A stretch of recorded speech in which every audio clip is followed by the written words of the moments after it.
അപ്പോഴേ നമ്മൾ ഇന്ന് ഉണ്ടാക്കാൻ പോകുന്നത് ഒരു ചക്കക്കുരു മാങ്ങ വെള്ളരിക്ക ഒരു ഒഴിച്ചുകറിയാണ്. നമുക്ക് ധാരാളം ഈ ഒഴിച്ചുകറി കൂട്ടി ധാരാളം നല്ലപോലെ നമുക്ക് ആഹാരം കഴിക്കാം. നമുക്ക് എല്ലാവർക്കും അറിയാവുന്നതുമാണ് കേട്ടോ. പക്ഷെ ഞാൻ എൻ്റെതായ രീതിയിലാണ് ഇത് വെക്കുന്നത്. അപ്പം നമുക്കിത് ഉണ്ടാക്കാൻ വേണ്ടിയിട്ട് നമുക്ക് ഈ ചക്കക്കുരുവൊക്കെ പൊളിച്ച് വെള്ളരിക്കയൊക്കെ ചെത്തി മാങ്ങയൊക്കെ ചെത്തി അരിഞ്ഞ് എടുക്കാം.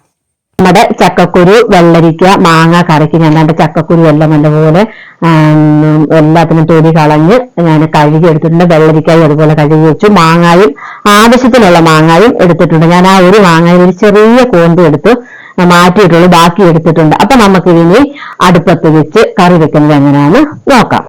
നമ്മുടെ ചക്കക്കുരു വെള്ളരിക്ക മാങ്ങ കറിക്ക് നമ്മുടെ വേണ്ട കൽച്ചട്ടി ഞാൻ വേണ്ട സ്റ്റൗവ് വെച്ചിട്ടുണ്ട്. ഇത് തനി കരിങ്കല്ല് കൊണ്ട് ഉണ്ടാക്കിയ കൽച്ചട്ടിയാണിത്. നമുക്കതിലേക്ക് നമ്മുടെ ചക്കക്കുരു ഇട്ട് കൊടുക്കാം. ഇനി വെള്ളരിക്കയും കൂടെ ഇട്ട് കൊടുക്കാം. ഇനി നമുക്ക് ആവശ്യത്തിനുള്ള വെള്ളവും കൂടെ ചേർത്ത് ഇതിലേക്ക് നമുക്ക് ആവശ്യത്തിന് മഞ്ഞൾപ്പൊടി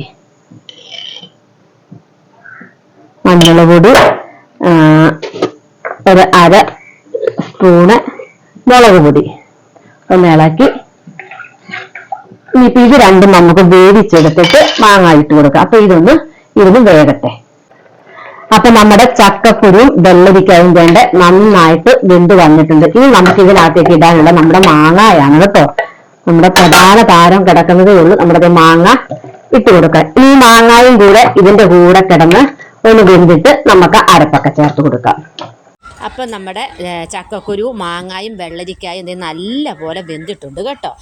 എനിക്കിതുപോലെ ഈ ചക്കക്കുരു ഇതുപോലെ വേണ്ട മുഴുവനായിട്ട് കിടക്കുന്നത് എനിക്കിഷ്ടമല്ല. ഞാൻ അതുകൊണ്ട് മാക്സിമം എങ്ങനെ നല്ലതുപോലെ ആ ചക്കക്കുരു ഒന്ന് ഉടയ്ക്കാൻ പറ്റുന്നോ അതുപോലെ ഞാൻ നല്ല പോലെ ഒന്ന് ഉടയ്ക്കും കേട്ടോ. എനിക്ക് അങ്ങനെ ചക്കക്കുരു കടിക്കുന്നത് ഇഷ്ടമല്ല. അതുകൊണ്ട് ഞാൻ നല്ല പോലെ ചക്കക്കുരു അങ്ങ് ഉടയ്ക്കും. ഇനി ഞാൻ അരമുറി തേങ്ങായും ജീരകവും ഉള്ളിയും കൂടി നല്ലപോലെ അരച്ച് ഞാൻ വെച്ചിട്ടുണ്ട്. നമുക്കിത് നല്ലപോലെ വെന്ത് ഉടച്ച് കഴിയുമ്പോഴത്തേക്ക് നമുക്ക് ഈ അരച്ച് വെച്ചിരിക്കുന്ന നമ്മുടെ അരപ്പ് ഇതിനകത്തേക്ക് ഇട്ട് കൊടുക്കാം.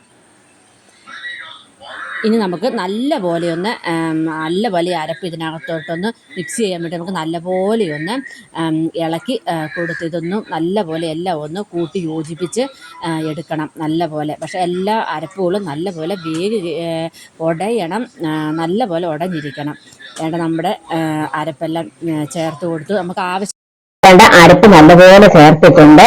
ഒരു അല്പം കൂടെ വെള്ളം ഒഴിച്ചു കൊടുക്കണം ഞങ്ങൾക്ക്.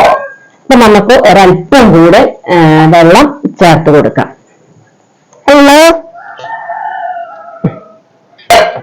നമുക്ക് നല്ലപോലെ ഒന്ന് ഇളക്കിയിട്ട് നമുക്കിതിന് ഉപ്പ് ചേർത്തിട്ടുണ്ട് കേട്ടോ.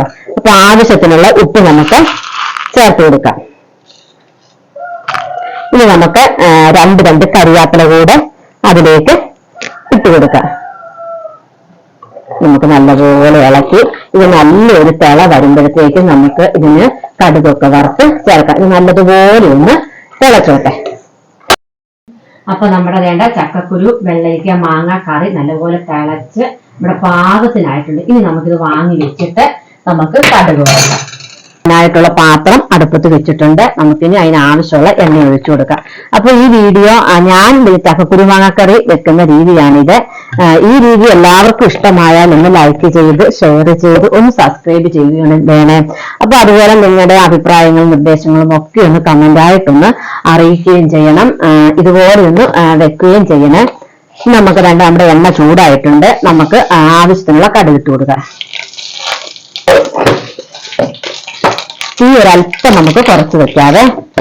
ഇനി ഞാൻ ഇതിന് ഒരു അര ടീസ്പൂൺ ഉലുവയാണ് ഇട്ട് കൊടുക്കുന്നത്. കാരണം ഈ ഉലുവ ഇട്ട് കടുക് പൊട്ടിച്ചാൽ നല്ല ഒരു ടേസ്റ്റ് ആണ് ഉള്ളത്. അപ്പം നമ്മുടെ ഉലുവ ഇട്ട് കൊടുത്തു. ഉലുവ മൂത്ത് വന്നിട്ടുണ്ട്. ഇനി നമുക്ക് കരിവേപ്പിലയും കൂടെ ഇട്ട് കൊടുത്ത് നമുക്ക് സ്റ്റൗവിന്റെ ബർണർ ഒന്ന് ഓഫാക്കി നമുക്ക് കടുക് വറുക്കാം. നമുക്ക് നല്ലപോലെ ഒന്ന് ഇളക്കി കൊടുത്ത് ഇതുണ്ട് നമ്മുടെ ചക്കക്കുരു വെള്ളരിക്ക മാങ്ങാക്കറി ഏറ്റവും നല്ലത് നമ്മുടെ തനി നാടൻ കറിയാണിത്. ഇതൊക്കെ ഇങ്ങനത്തെ കറികളൊക്കെ ഉണ്ടെങ്കിൽ നമ്മൾ ചോറുണ്ണതേ നമ്മൾ അറിയത്തില്ല. ഇതും ഒരു ഉണക്കമീൻ വറുത്തതും കൂടി ഉണ്ട്, നമ്മുടെ ചോറൂണെന്ന് വെച്ചാൽ കുശാലാകും. അപ്പൊ നമുക്ക് ഇന്നത്തെ വീഡിയോ ഇവിടെ അവസാനിക്കുകയാണ്. നമുക്ക് അടുത്ത നല്ലൊരു വീഡിയോയുമായി വരാം. ബൈ.